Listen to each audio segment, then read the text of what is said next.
Start. यह तो स्पष्ट है कि पहलगाम में पर्यटकों की धार्मिक पहचान करके चुन चुन कर मारे जाने की खौफनाक घटना के लिए जिम्मेदार पाकिस्तान को जवाब देने की तैयारी हो रही है। लेकिन प्रश्न यह है कि क्या भारत ऐसी कोई कार्रवाई कर सकेगा जिससे वह सही रास्ते पर आ जाए। पहलगाम का आतंकी हमला भारत की चेतना और उसकी अस्मिता पर किया गया भीषण हमला है। पाकिस्तान को सबक सिखाने के लिए सभी विकल्पों पर विचार होना चाहिए। इसी के साथ इस पर भी गौर किया जाना जरूरी है कि आखिर पहलगाम में आतंकी इतनी आसानी से इतने लोगों को मारने में सफल कैसे हो गए।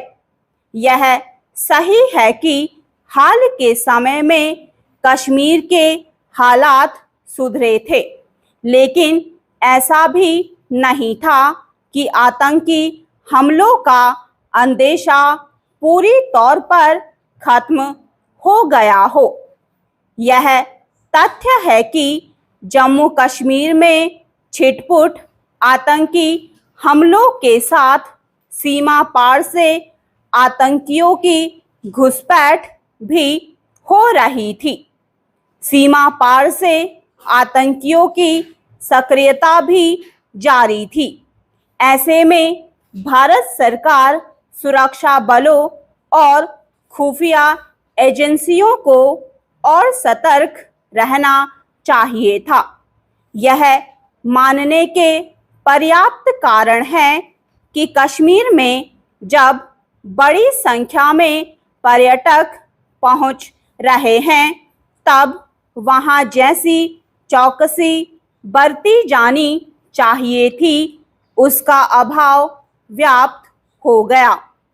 जब पहलगाम में पर्यटकों के पसंदीदा ठिकाने बैसरन में आतंकियों ने लोगों को घेरा और उनसे पूछताछ करनी शुरू की, तब वहां सुरक्षाकर्मी नहीं थे। इसके बाद जब उन्होंने गोलियां बरसानी शुरू की, तब भी उन्हें रोकने टोकने वाला कोई नहीं था। जब आतंकी लोगों को मारकर चले गए, तब सुरक्षा बल वहां पहुंचे और वे भी इतनी देर से कि तब तक आतंकी गुम हो गए। यह घटनाक्रम तो यही इंगित करता है कि शायद यह मान लिया गया था कि कश्मीर में अब कहीं कोई खतरा नहीं।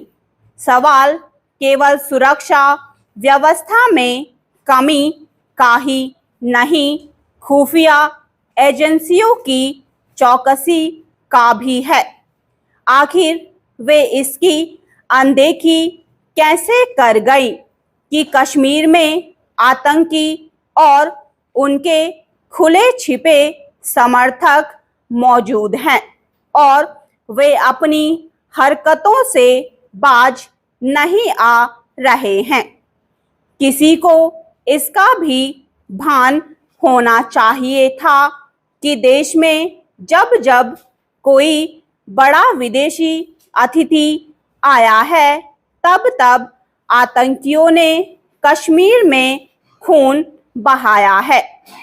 अमेरिकी उपराष्ट्रपति के भारत दौरे को देखते हुए तो कश्मीर में अतिरिक्त सतर्कता बरती जानी चाहिए थी।